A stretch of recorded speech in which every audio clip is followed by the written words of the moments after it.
ఇల్లు మీది రిజిస్ట్రేషన్ ఖర్చు మాది. క్రెడాయ్ ప్రివిలేజ్ కూపన్ దక్కించుకోండి. ఈ మెగా ధమాకా ఆఫర్ పొందండి. CREDAI Vijayawada property show. 2026 పవన్ కళ్యాణ్ ఫ్యాన్స్‌కి ఒక బంపర్ గిఫ్ట్ తీసుకొస్తాను. మళ్ళీ కొత్త సినిమాలు కమిట్ అవుతున్నారు పవన్ కళ్యాణ్. ఏపీ డిప్యూటీ సీఎంగా ఒకవైపు రాజకీయాల్లో దూసుకుపోతుంటే, మరోవైపు సినిమాలను కూడా ప్యారలల్‌గా నడిపించే ప్రయత్నం చేస్తున్నారు. ఇప్పుడు కొత్తగా వచ్చిన ఆఫర్ ఏంటి? ఆయన కమిట్ అయిందేంటి? తెలుసుకునే ప్రయత్నం చేద్దాం. మనతో పాటు Janasena party leader doctor Madhavareddy గారు ఉన్నారు. మాధవరెడ్డి గారు నమస్తే. పవన్ కళ్యాణ్ గారి సినిమాల మీద ఫోకస్ పెట్టారు. సో, ఇది ఫస్ట్ డే కొత్త సంవత్సరం తొలి రోజు ఇదొక శుభవార్త అభిమానులకి. సో, ఏంటి ఆయన మళ్ళీ ఈ నిర్ణయం తీసుకోవడానికి వెనక కారణం ఏంటి? కారణం ఏం లేదండి. మీరు చూసుకుంటే గత 5 సంవత్సరాల్లో గూడా వైసీపీ గవర్నమెంట్‌తోని ఫైట్ చేస్తూ కూడా ఒక 5 సినిమాలు తీశారు.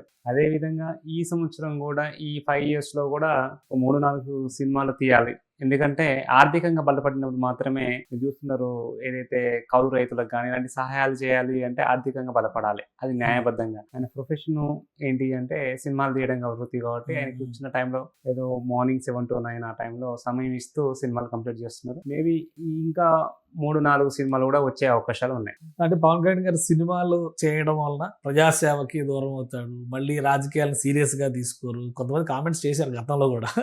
సో, ఇప్పుడు ఆల్రెడీ డిప్యూటీ సీఎం పొజిషన్‌లో ఉంటూ సినిమాలు చేయడం అనే దానిపైన కూడా అభ్యంతరాలు వస్తున్నాయి. ఆల్రెడీ యాక్సెప్ట్ చేసిన సినిమాలు రిలీజ్ అవ్వడం అంటే వేరే యాస్పెక్ట్. కొత్తగా సినిమాలను యాక్సెప్ట్ చేయడాన్ని ఊరుకుంటారా? ఈళ్ళు మళ్ళీ లిటిగేషన్స్ ఏమైనా ఉంటాయా ఇందులో? కేసులు, గొడవలు? గొడవలు ఇది ప్రొఫెషన్ అండి. ఖచ్చితంగా ఇప్పుడున్న మంత్రులు గాని, ఏ రాష్ట్రంలో చూసుకున్నా కూడా వాళ్ళ ప్రొఫెషన్ వాళ్ళు కంటిన్యూ చేసుకుంటారు. ఈ సినిమా రంగం అనేది బయటికి కనపడుతుంది కాబట్టి సినిమాలు చేయొద్దు అంటారు. వ్యాపారాలు ఉన్నాయి. అందరూ వ్యాపారాలు మంచిగానే చేసుకుంటున్నారు. సో, ఏంటంటే ఈ సినిమా రంగాన్ని బంద్ చేస్తే అతను ప్రొఫెషన్ ఇన్‌కమ్ ఎక్కడ సోర్స్? పార్టీ నడవాలన్నా, అతని ఫ్యామిలీ నడవాలి అన్నా, ఇలా సేవా కార్యక్రమాలు చేయాలన్నా ప్రతిదానికి డబ్బు అవసరం. ఆ డబ్బు ఎక్కడి నుంచి వస్తుందంటే సినిమాల నుంచే వస్తాయి. కరప్షన్ చేసి వీటిని ఆప్ చేయొచ్చు. కానీ కరప్షన్ చేసేది జనసేన ఫార్ములా కాదు. అందుకోసమే ఆయన సొంతంగా ఆయన కష్టపడుతూ సినిమాల ద్వారా న్యాయబద్ధంగా సంపాదిస్తారు. ఈ సినిమా ఏంటి ఇప్పుడు రామ్ తాళ్ళూరి ప్రొడ్యూసర్ అని చెప్పని అంటున్నారు. ఆల్రెడీ షేర్ చేశారు ఫోటో కూడా. సురేందర్ రెడ్డి డైరెక్టర్, పవన్ కళ్యాణ్ గారితో అగ్రిమెంట్ అయిపోయింది, అంటే యాక్సెప్టెన్స్ వచ్చేసింది అని చెప్పని అంటున్నారు. రామ్ తాళ్ళూరి గారు కూడా జనసేన పార్టీ నాయకులే. సో, ఇది ఏంటిది కాంబినేషన్? కాంబినేషన్ అంటే రామ్ తల్లూరి గారు జనసేన పార్టీ నాయకుల ముందు అతని యొక్క ప్రొఫెషన్ ఏంటి? అతను ప్రొడ్యూసర్‌గా చేశారు. చాలా సినిమాలు చేసిన ఎయిర్ టికెట్ లాంటి కొన్ని సినిమాలకు కూడా పెద్ద సినిమాలకు ప్రొడ్యూసర్‌గా చేశారు. ఆయన వ్యాపారవేత్త. అందులోనూ జనసేన పార్టీలో ఉన్నారు. అదే జనసేన పార్టీలో చాలా సంవత్సరాల నుంచి, గత 10 సంవత్సరాల నుంచి కూడా ఉన్నారు. 10 సంవత్సరాల నుంచి ఉండి వేరే హీరోల సినిమాలు కూడా చేశారు ప్రొడ్యూసర్‌గా.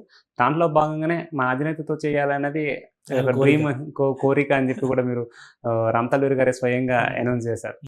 ఇంకేమన్నా ఉంటాయా? 2, 3 సినిమాలు ఉంటాయి ఈ సంవత్సరం అది అంటున్నారు. నిజమేనా? అట్లాంటివి అంటే యాక్సెప్ట్ చేస్తారా ఆయన? మళ్ళీ ఇంకా కొన్ని సినిమాల్ని అంగీకరించే పరిస్థితి ఉందా? చేయొచ్చు సార్. చేయొచ్చండి. ఎందుకంటే ఇప్పుడు 2 ఇయర్స్ అయిపోయిందండి గవర్నమెంట్ వచ్చి కూడా దాదాపుగా. ఏం సినిమాలు చేసినా ఈ 1.5 ఇయర్ చేయాలి. మళ్ళీ లాస్ట్ 1 ఇయర్ మళ్ళీ పార్టీ పైన దృష్టి పెట్టాలి. ఎలక్షన్స్ ఉంటాయి. ఇవన్నీ ఉంటది. కాబట్టి ఏదైనా సినిమాలు చేస్తే ఈ 1.5 ఇయర్ చేయాలి. చేసి సంపాదించాలి. దాన్ని మళ్ళీ ప్రజాసేవ చేయాలి. అందుకోసం మేబీ ఇంకా 2, 3 సినిమాలు వచ్చే అవకాశాలు ఉన్నట్టు.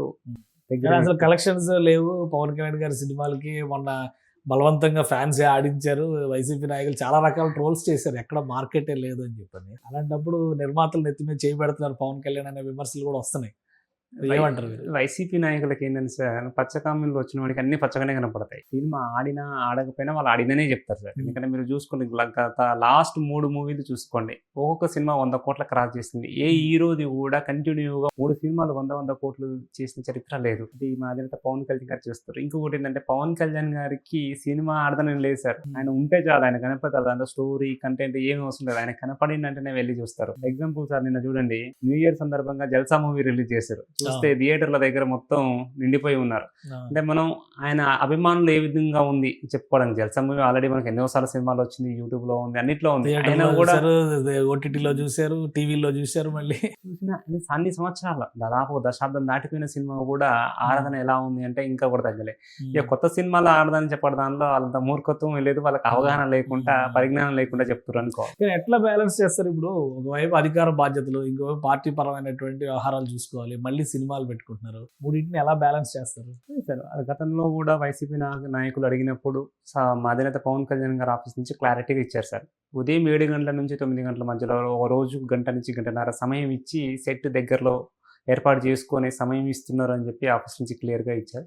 సో డైలీగా వ్యక్తిగతంగా ఒక గంటన్నర కూడా డిప్యూటీ సీఎం గారికి సమయం కేటాయించే అధికారం లేకపోతే కష్టం సార్. ఈ విధంగా మా అధినేత చేసినట్టు కనుక దేశంలో ఉన్న ప్రతి ప్రజాప్రతినిధి కనుక పని చేస్తే ఈరోజు మన భారతదేశం ఒక సింగపూర్, ఒక అమెరికాను, ఒక లండన్లో తయారయ్యేది.